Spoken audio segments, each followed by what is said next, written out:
Hello and greetings. Today I will be presenting all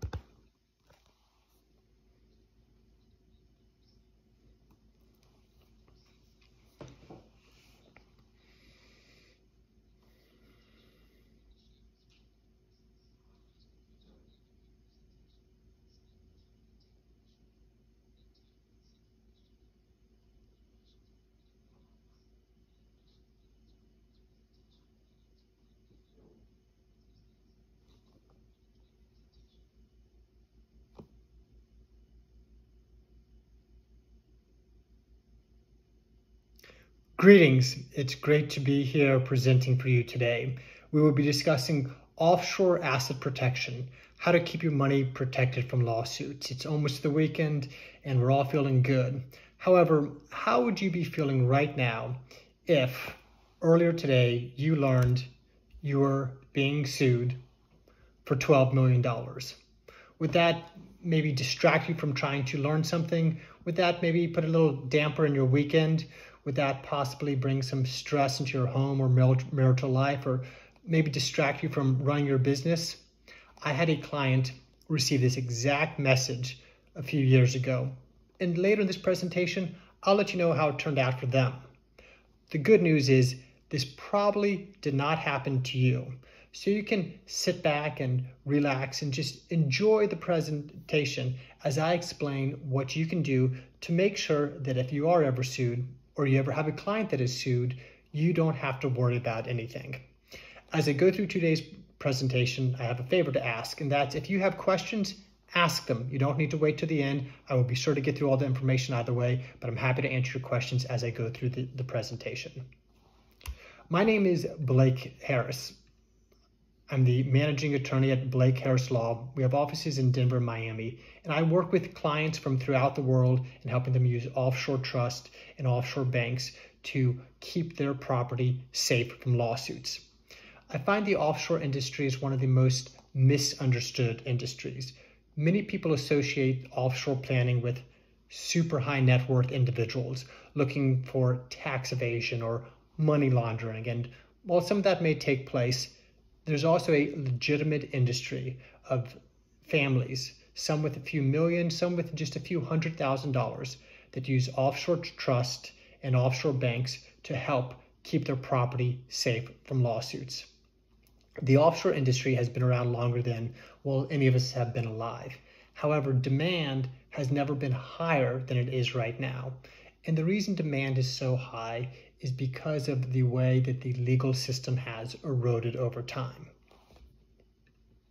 When the American legal system was established a few hundred years ago, it was founded on 4 pillars designed to deter litigation and encourage cooperation among the citizens. These 4 pillars were: number 1, a prohibition on contingency fees, the you don't pay unless you get paid model of representation. That used to be strictly prohibited. The majority of the world sees contingency fees as illegal, unethical, or immoral for doctors, attorneys, accountants to take. There's just too much at stake for those entrusted with our health, safety, personal freedoms to be influenced by a contingency fee. The Founding Fathers prohibited contingency fees. Next, the Founding Fathers prohibited attorney advertising. Our Founding Fathers did not want attorneys out there stirring up litigation which would not otherwise be brought.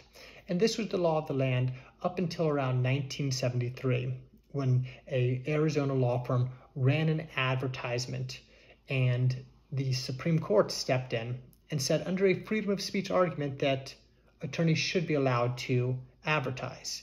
Now, the First Amendment was designed for protecting our democracy, not for promoting business growth. But here, the Supreme Court sided with the big money law firm. And for anybody who has driven down any highway for more than a few minutes in America, you are overwhelmed with billboards that would say, in a wreck and need a check. now attorneys, they wanted them to be there when you needed to use them, but instead attorneys are out there encouraging people and stirring up litigation which would not otherwise be brought. Next, there was a prohibition on bogus claims. There used to be strict fines and harsh punishments for attorneys who brought bogus claims. We'll talk about what happened there in just a moment. And then finally, there used to be a prohibition on fishing expeditions. A fishing expedition is where you start a lawsuit without a clear understanding of the reason that you are suing someone, and then once you dig into their personal affairs, you can amend and change the reason for the lawsuit. And our founding fathers prohibited fishing expeditions initially.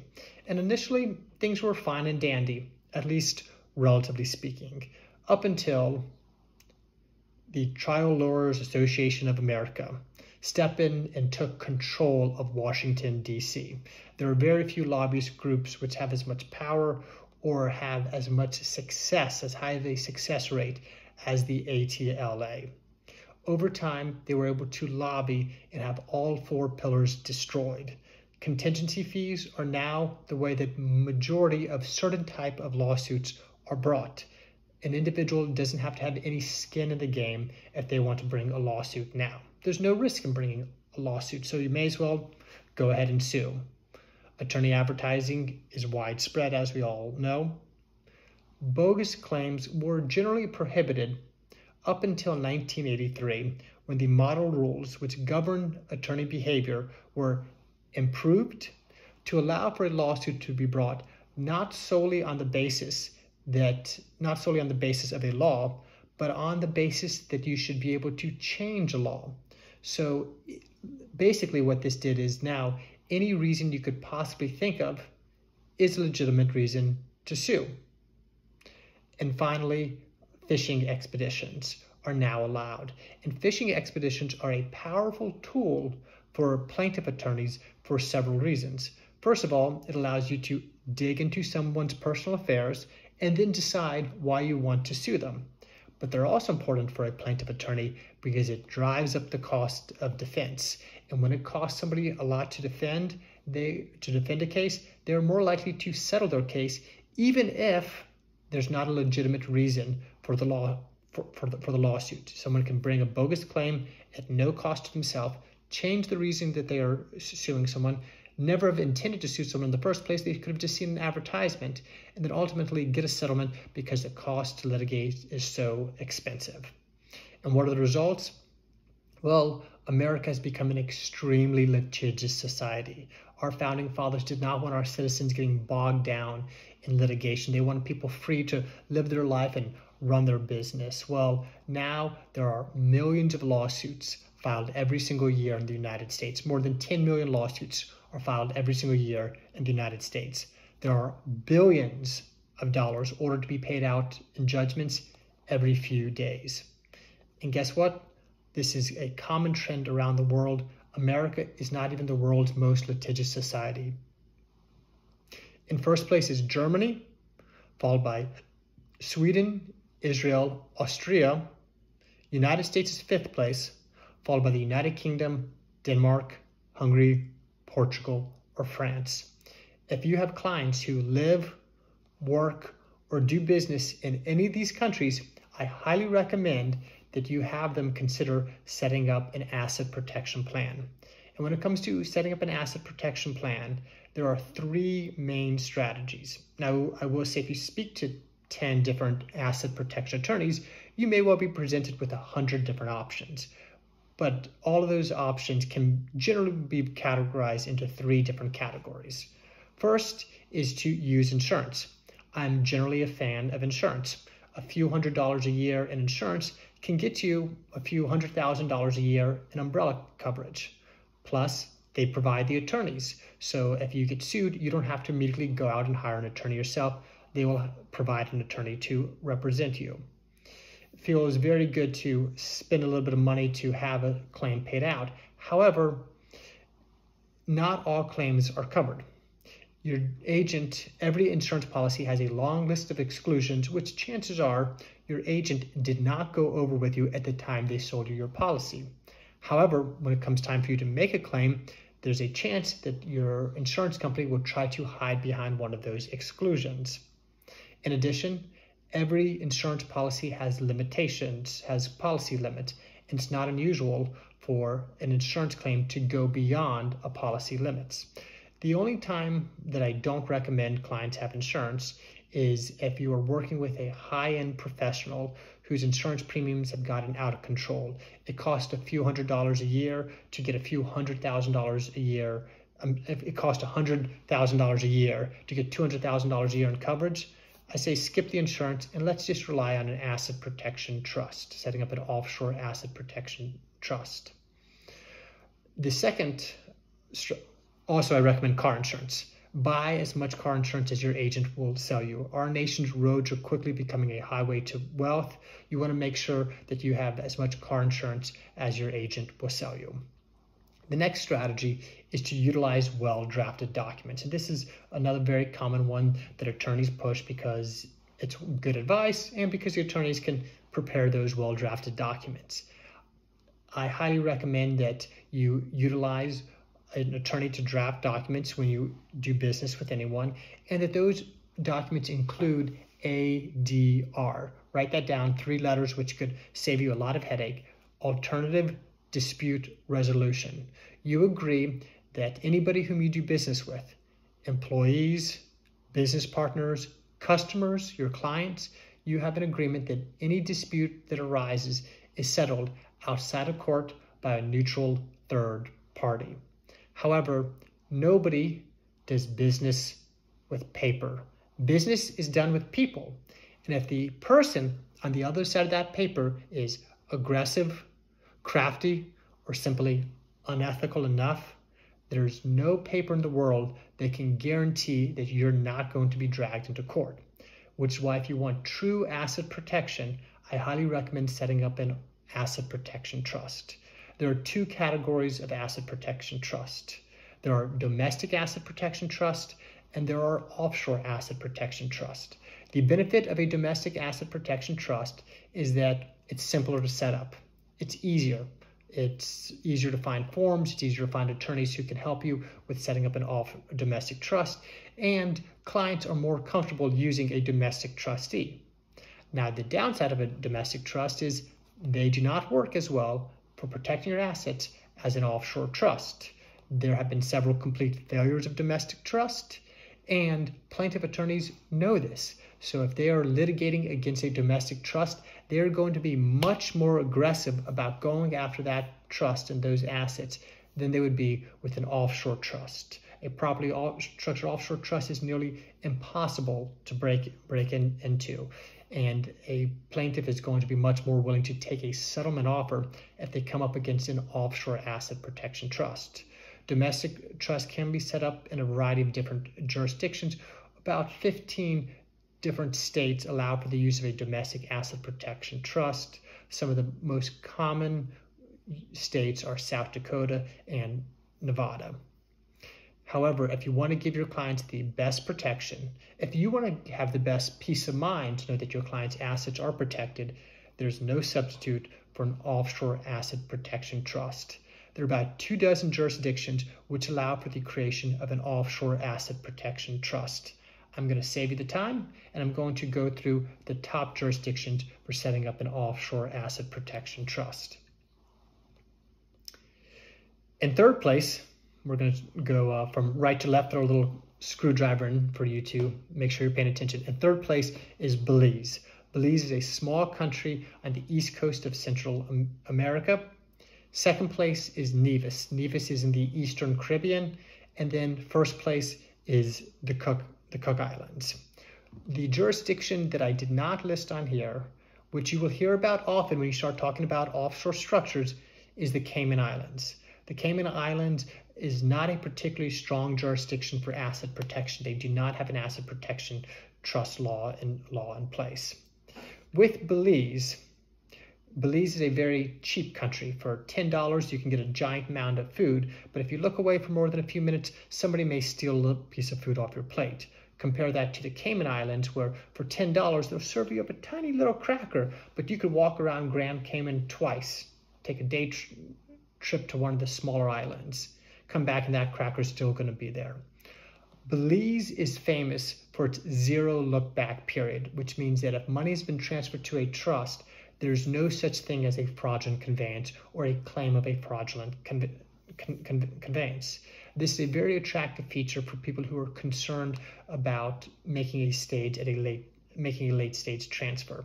However, there's a general lack of stability throughout the Belize banks, the government, that makes me hesitant to recommend Belize as the first choice for an asset protection trust.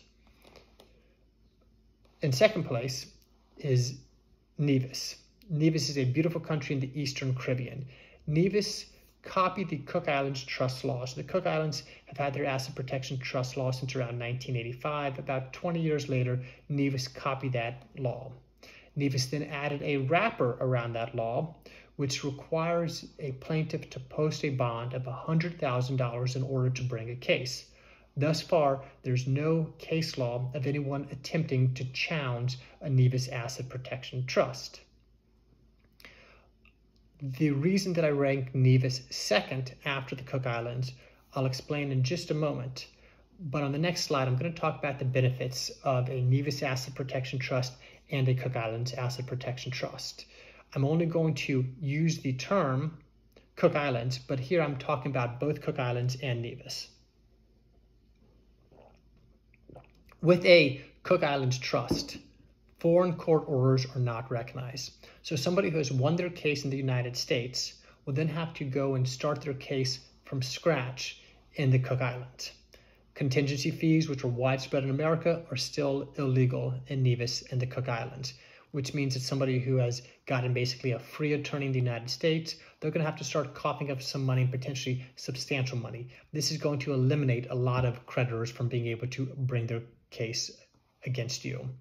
There's a 2-year statute of limitations on challenging a transfer to a trust. So if somebody makes a late stage transfer, an improper transfer, there's 2 years that a plaintiff has to claim that that transfer was improper.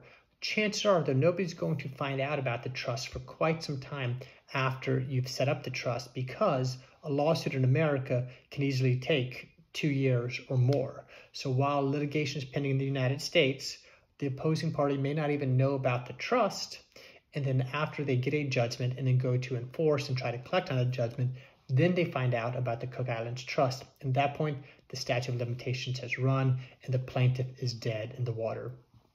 There's also a zero look-back period in the Cook Islands when the grantor, the individual who creates the trust, was solvent at the time that they created the trust. Generally, this is where we want our clients to be. So you get the same protection as Belize that has a zero look-back period, provided the client is solvent at the time. There are no local taxes applied in the Cook Islands. However, taxes in your home country in the United States would still apply, and we'll talk about how these structures are taxed shortly.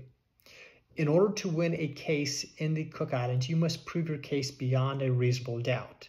In America, to win a civil case, you have to win by a preponderance of the evidence. Basically, 51% to 49%, you have won your case.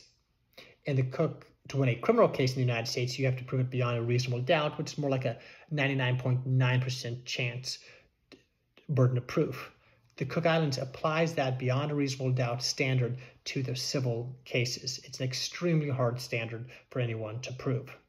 The trust can protect assets located anywhere in the world, and generally we'll have our clients open up a Swiss bank account or a bank account somewhere outside of the United States where the assets could be threatened. The trust deeds are not publicly registered. However, the trusts themselves are registered, but the trust deeds, the terms of the trust, are kept private, as well as the ultimate beneficial owner. So what is the advantage of using a Cook Islands trust over Nevis trust? Why do I rank Cook Islands as first place? Well, number one, they have a longer history. They've been in the business about 20 years longer than Nevis. Also, they have case law, where people have attempted unsuccessfully to attack a Cook Islands trust. The Cook Islands also have a reputation as being the most protective jurisdiction. And this is important because when you are dealing with litigation, you're kind of playing cards and you want to intimidate the other side. Maybe I should use the word intimidate, but make it appear as though it's going to be a very daunting task to get your assets. And the Cook Islands hits a home run with that strategy. And finally, distance. I was in Nevis last week. I left Miami, Florida around 2 p.m. I arrived in Nevis around 5 p.m. It only took a few hours and boom, I was in Nevis.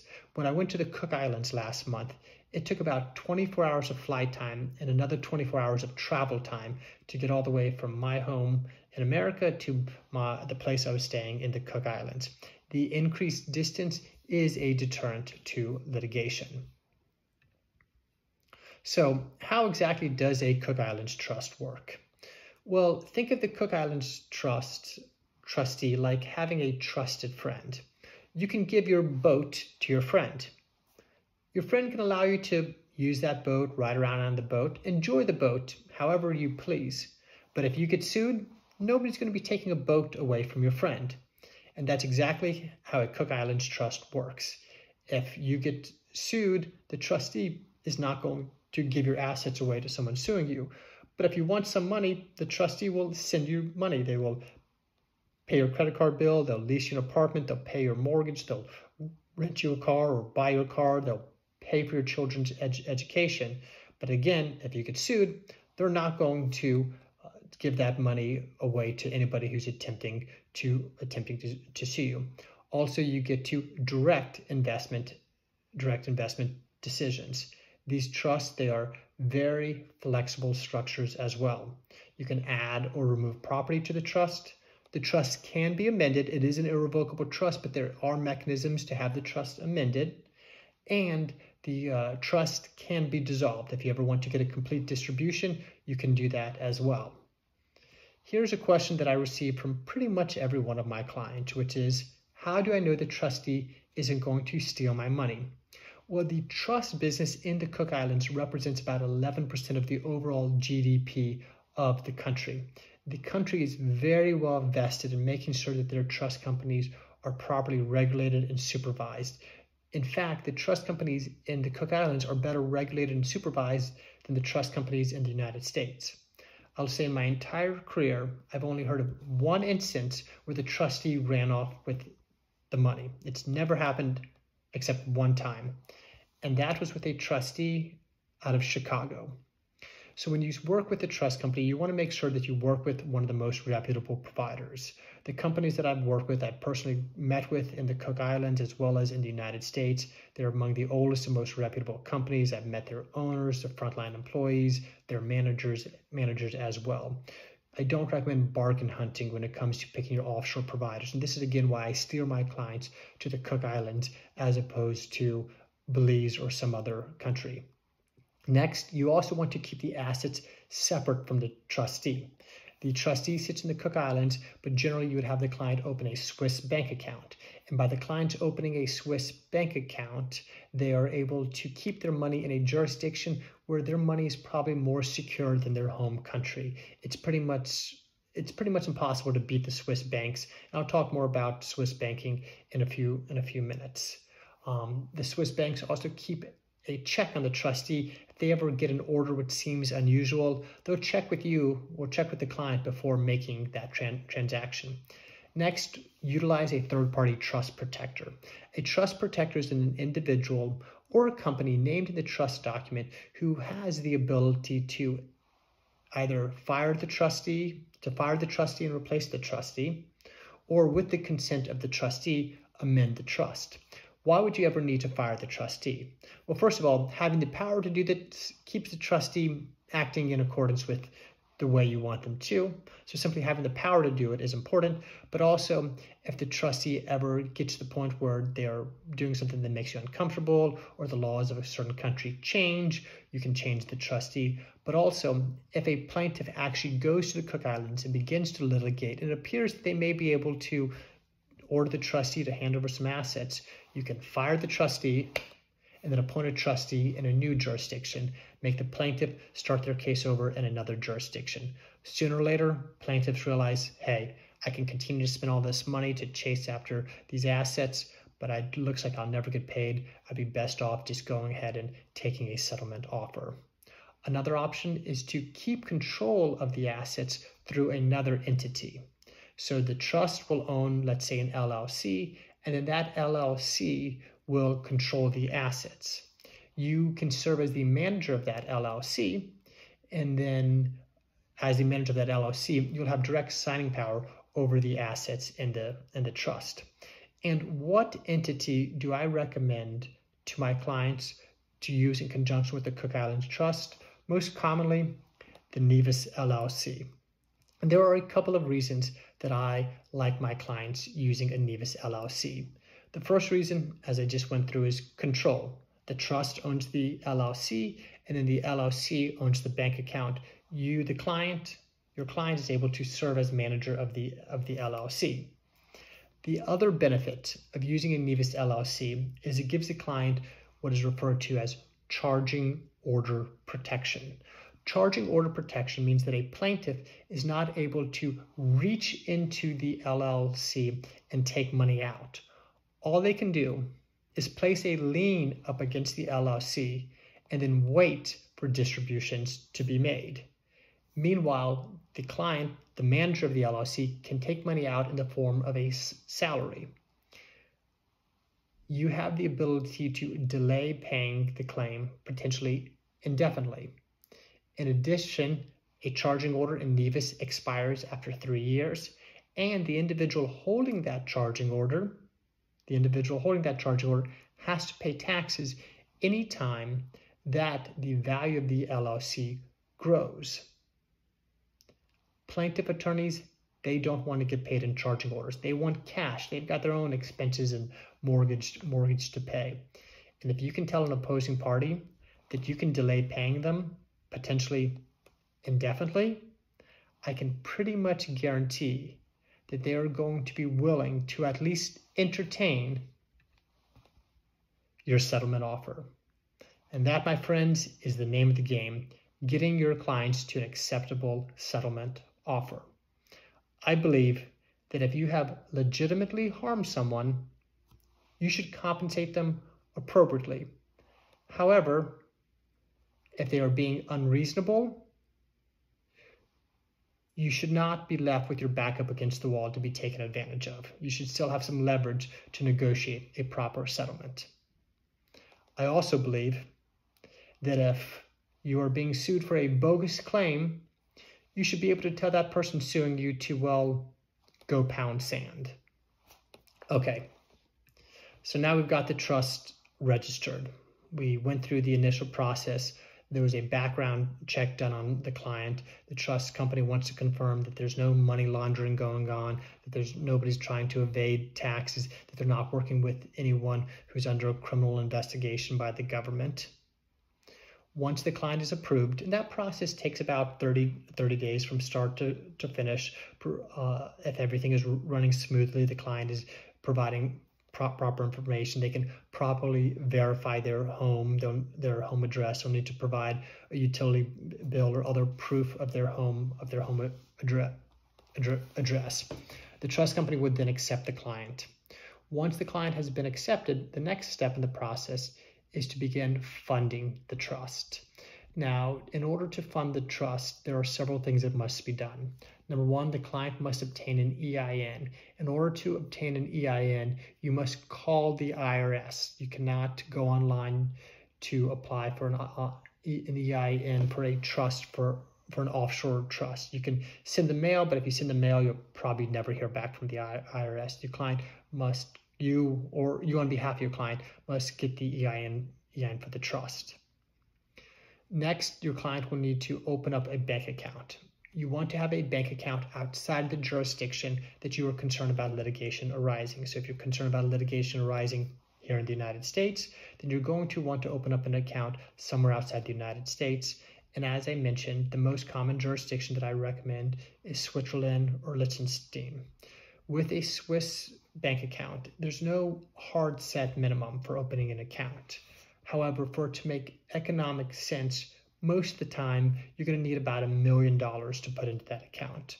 My firm, we do have a relationship with a few investment advisors, and we can get accounts open for as little as $500,000 or in some cases, $250,000.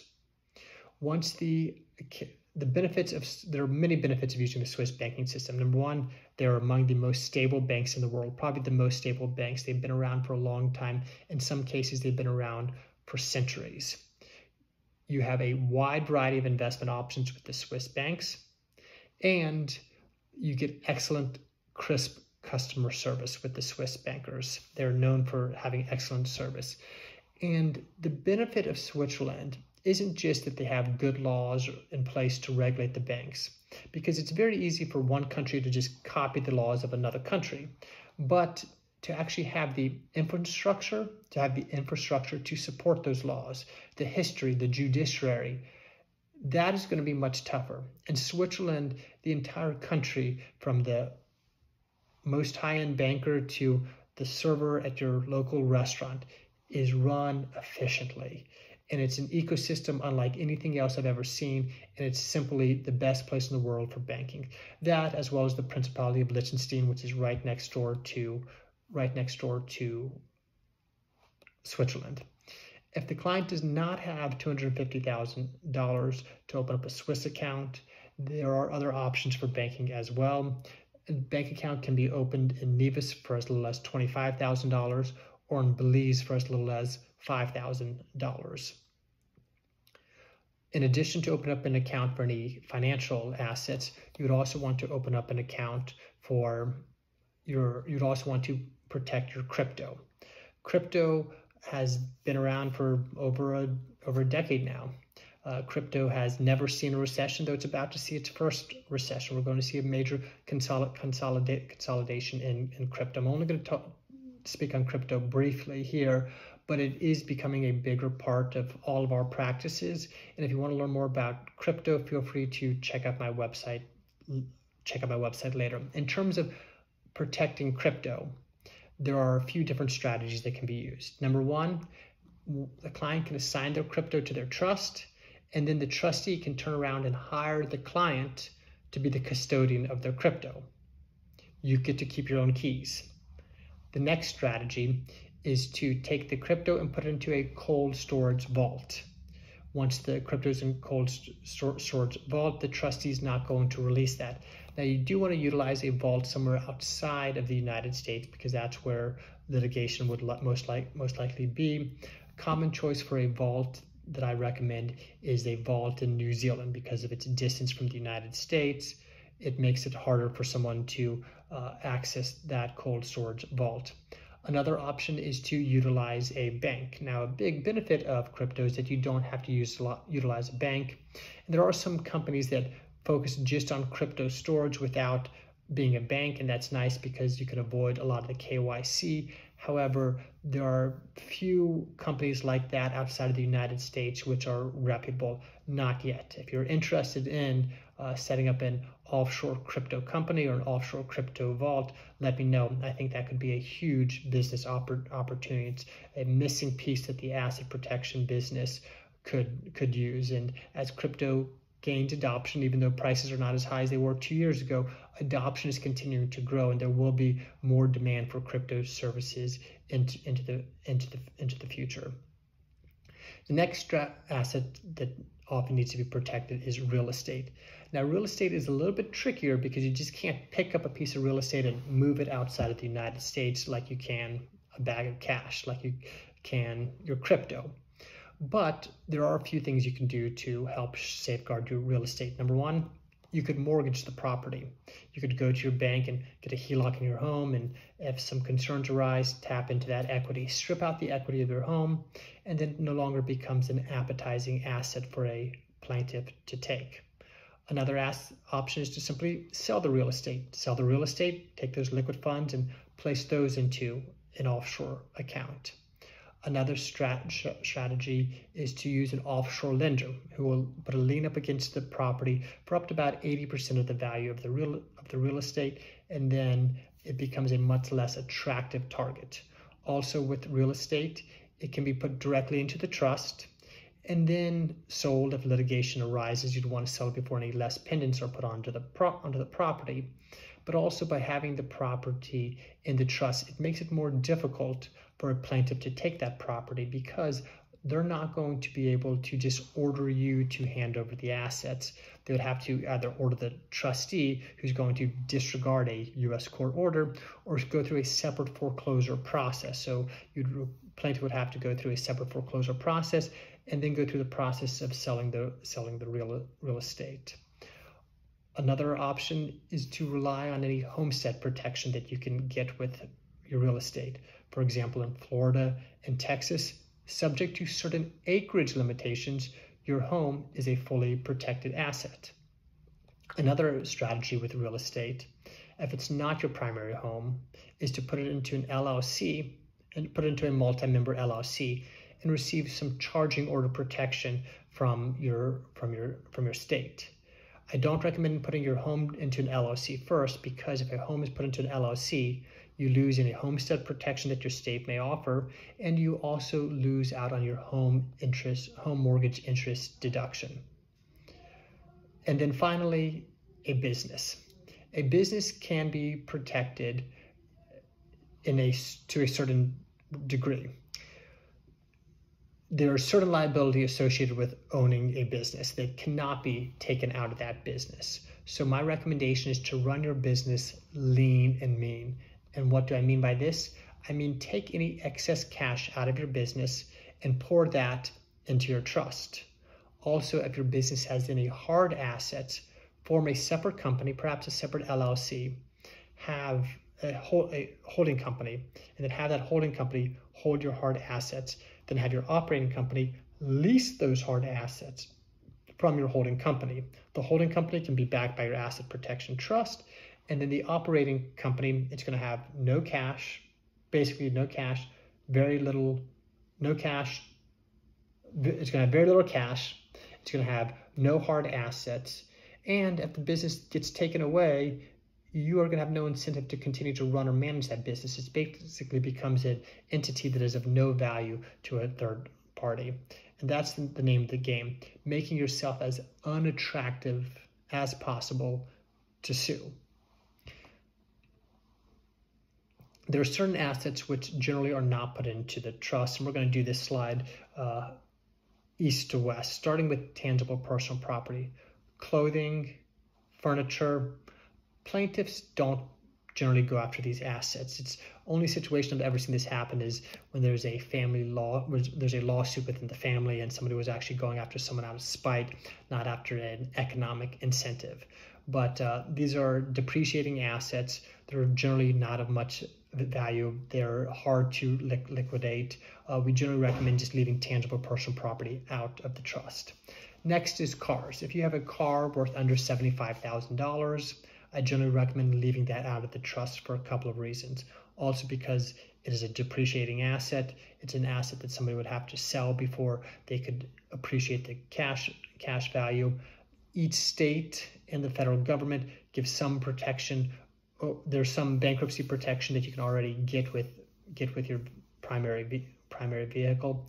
Also, cars are high liability, meaning that you don't want to put your risky asset of your car, something that's likely to cause a lawsuit, into your protected treasure chest, into your protected treasure trust.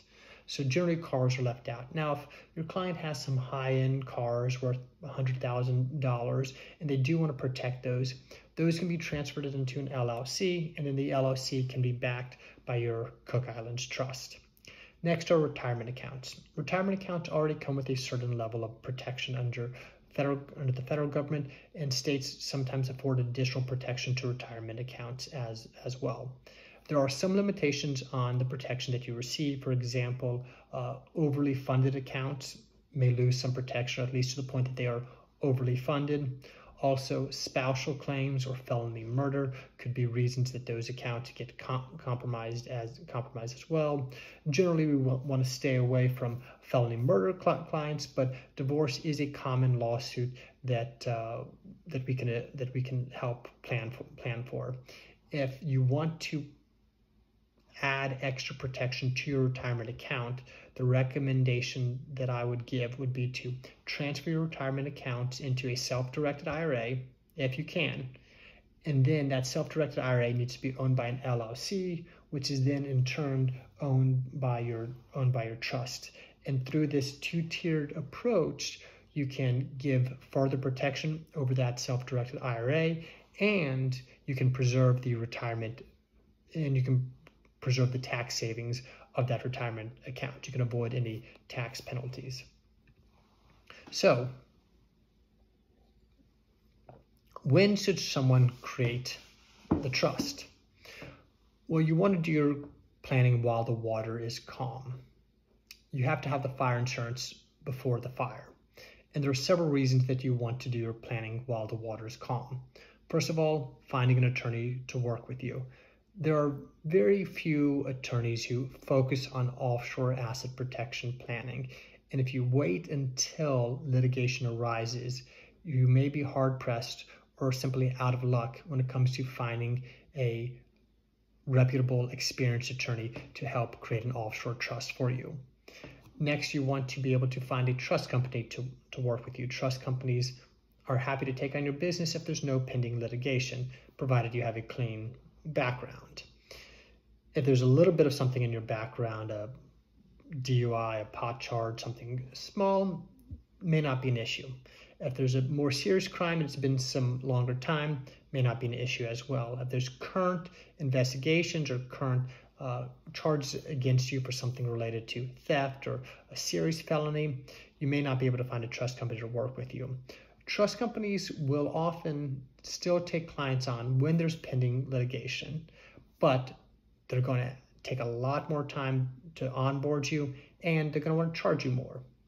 Another reason that you should create the trust while the waters are calm is because you want to find a bank that will accept you. If you wait until litigation arises, there are many banks that won't work with you. Your options for banking begin to decrease, and the sophistication, the safety, the number of options begins to dwindle. And finally, you want to give yourself as much settlement leverage as possible. If you create a trust 5 minutes before there's a judgment against you, chances are the plaintiff is going to be very aggressive in going after those assets. On the other hand, if the trust is created long before any litigation arises, chances are the plaintiff is going to back off much quicker, drop their case, or be willing to take a much more reasonable settlement offer.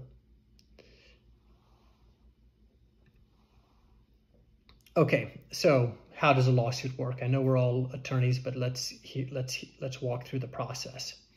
It usually starts with the demand letter, the nasty gram.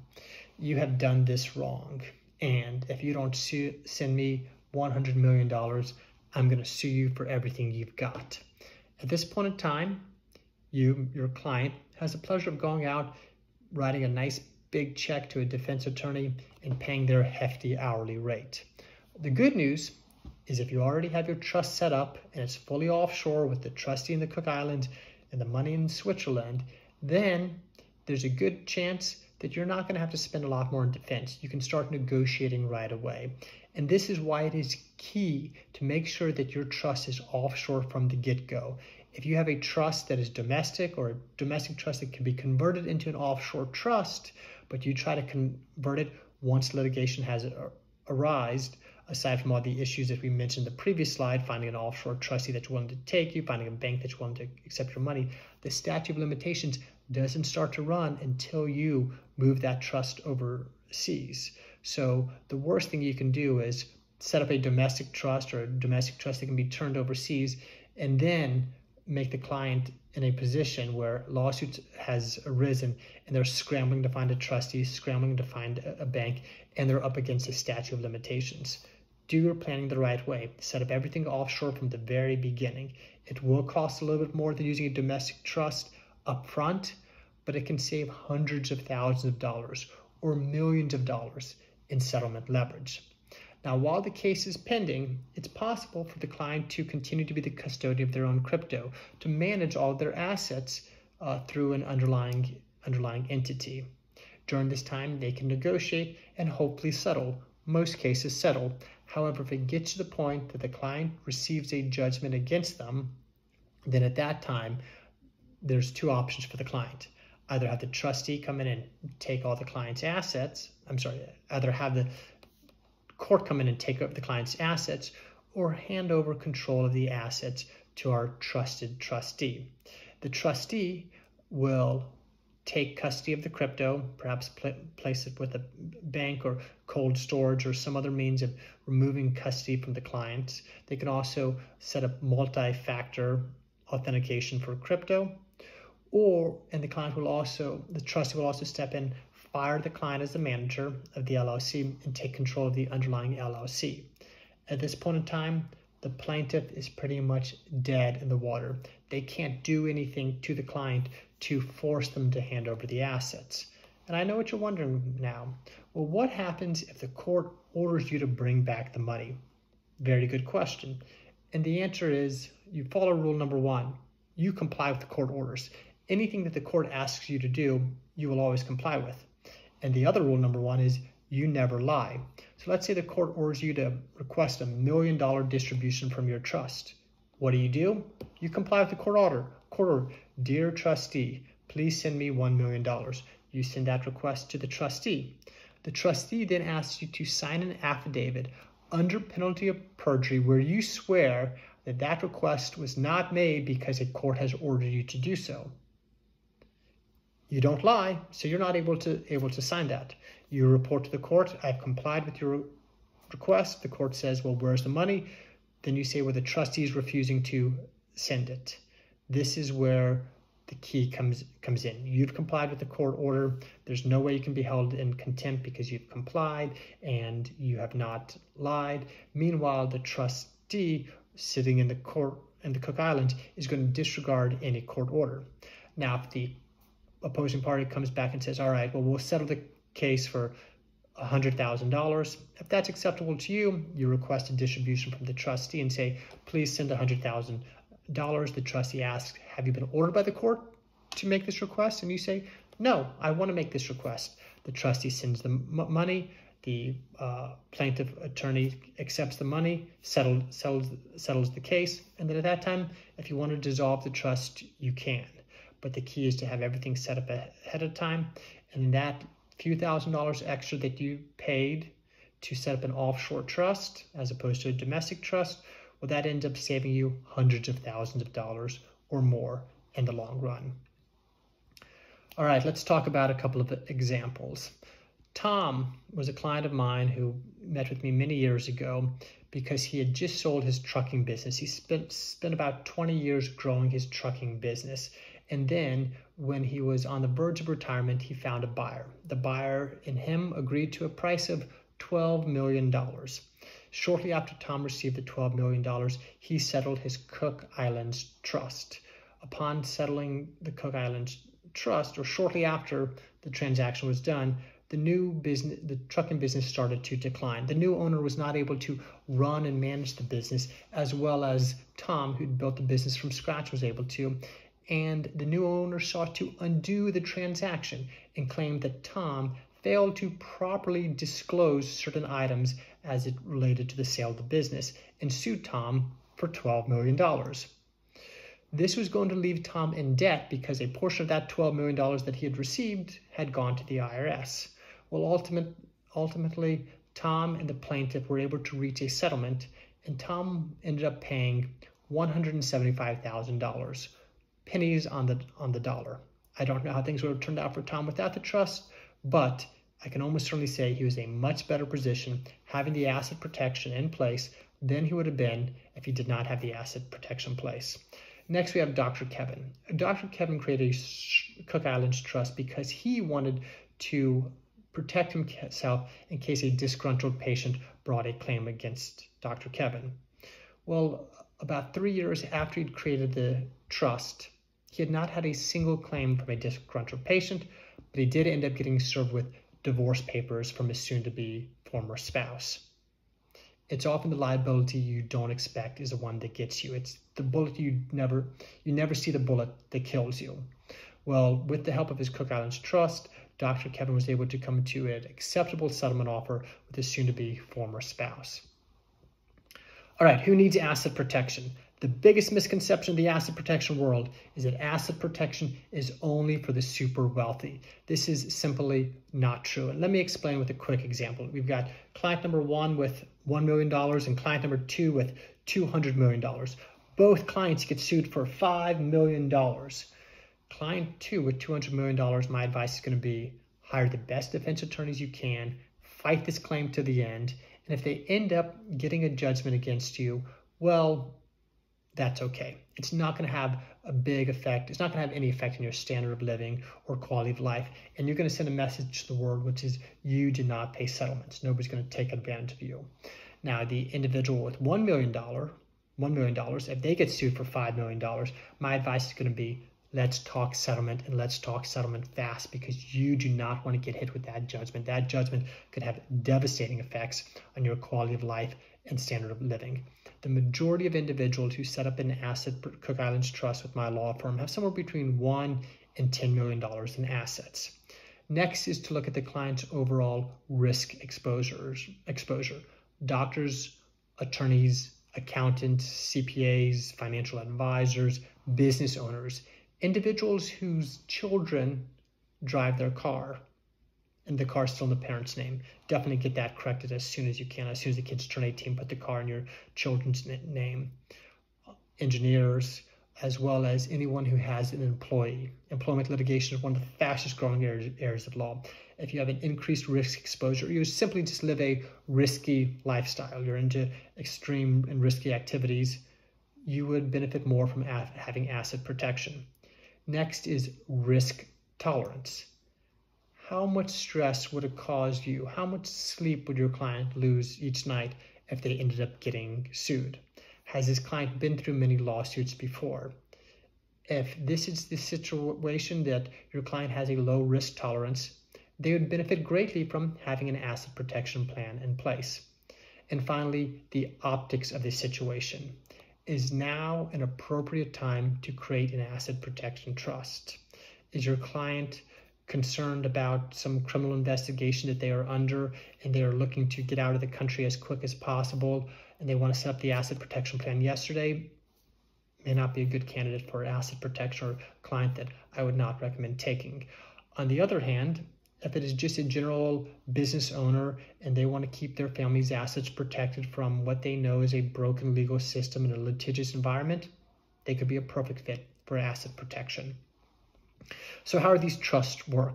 Well, in general, the trusts are tax neutral. They don't cost you anything extra in taxes. They don't save you anything in taxes. However, there are several tax reporting requirements which must be filed on an annual basis. This includes Form 3520, Form 3520A, and FinCEN Form 114, also known as the F-Bar. As a client of mine, we provide a tax memorandum which outlines what needs to be done on an annual basis to make sure that the clients stay compliant with their taxes. It's very important that clients complete these.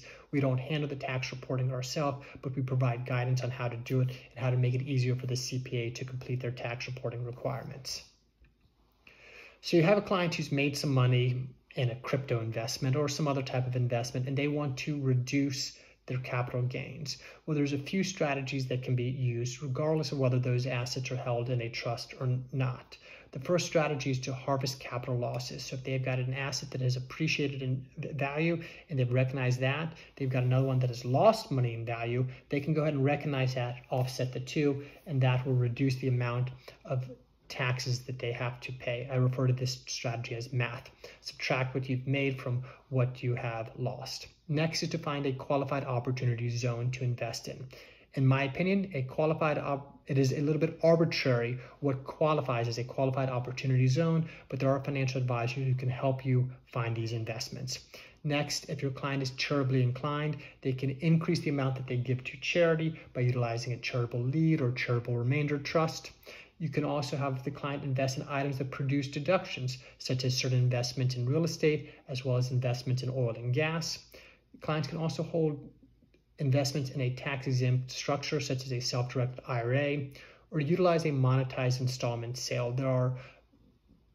These are carefully scrutinized by the IRS and not something that I recommend in many circumstances, but there are some attorneys who have proper experience to set up a monetized installment sale. They need to be set up, though, before the sale occurs.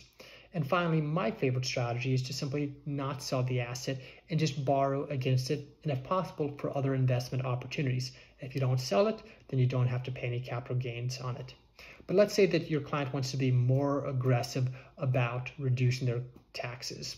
What client doesn't want to reduce their taxes?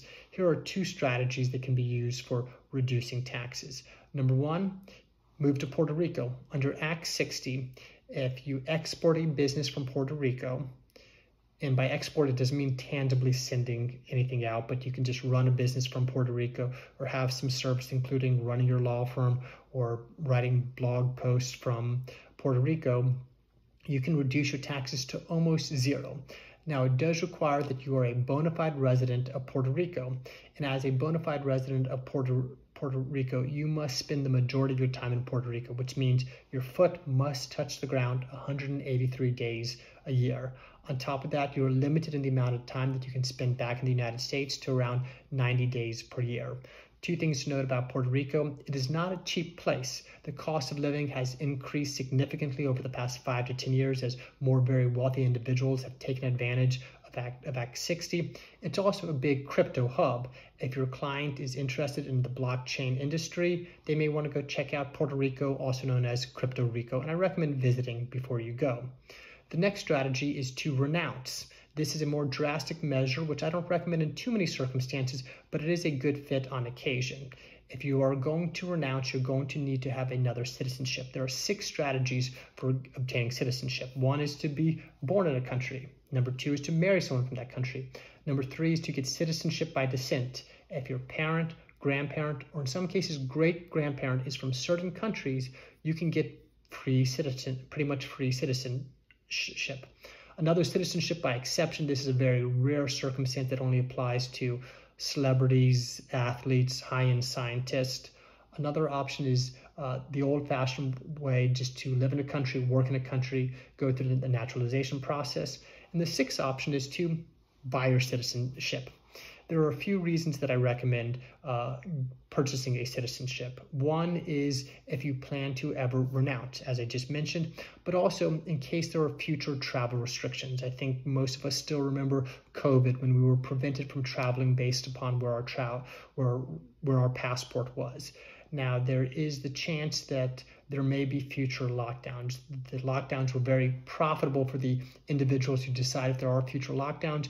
And we may see future lockdowns due to COVID or due to another virus, or for other reasons, such as if the war between Russia and Ukraine spreads and more countries jump into the conflict, we may be prevented from traveling to enemy countries, or if other war breaks out unrelated to Russia or Ukraine. Having a second passport can be your ticket to continue to travel freely. Also, because of CO2 capping, under the belief that by restricting people's passport, we can reduce CO2 capping, we could fight global warming or climate change. We may be limited in traveling to certain countries based on our passports. Now, whether those are the real reasons for the travel restrictions, I'm not going to comment on that, but those may be the reasons that were given. If you're looking at a second passport, I highly recommend, there's about a dozen different countries that you can get a second passport from. My favorite is often Nevis, St. Kitts and Nevis. You can obtain a second passport in Nevis for about $150,000. This will give you visa-free access to 144 countries. Nevis is pretty much a no-tax country, no death tax, no income tax, no capital gains taxes. There's a tax for a driver's license or minor fees for operating within certain parameters, but generally it's a no-tax country. There's no residency requirement. You never have to step foot in Nevis in order to obtain a Nevis passport. Nevis has also had their passport program longer than any other country. It is a very well-vetted program. It's, as I mentioned, it's around $150,000 to obtain a Nevis passport. And if you want to add family members, depending on whether it's a parent, a child, a spouse, you can add additional family members to the passport for around $30,000 for around $30,000. If you've enjoyed my presentation today and would like to learn more, feel free to contact me. I co-counsel with other attorneys frequently who have clients that may be setting up an estate plan and they're also on an asset protection strategy. We're more than happy to co-counsel with you in setting up a Cook Islands trust. This is the only type of work that my law firm does. We're very well experienced in the area. We have the relationships both domestically and internationally to handle all of your clients' needs for setting up an asset protection plan. Feel free to contact me. My email is blake@blakeharrislaw.com, or you can go to my website and fill out a contact form, blakeharrislaw.com. I'm also a social media influencer with several 100,000 followers across my various platforms: TikTok, YouTube, Twitter, Instagram, LinkedIn. You can find me on all those platforms under Blake Harris Law. And if you're interested in becoming more involved in the space, especially as it comes to the crypto portion, which is the future of asset protection, the future of estate planning 5 years from now, or at least 10 years from now for sure, there's not going to be anything known as crypto estate planning or crypto asset protection. It would just simply be estate planning or asset protection. I recommend that you send me an email and let me know, and we'd be happy to have you join as a member of Blockchain Asset Protection Council. You can go online to blockchainassetprotectioncouncil.com and check out the website and let me know if you'd like to become a member. Otherwise, we're just a little bit over an hour right now. I don't see any additional questions, but if you have questions later, feel free to send me an email, blake@blakeharrislaw.com. Thank you very much for attending today's presentation.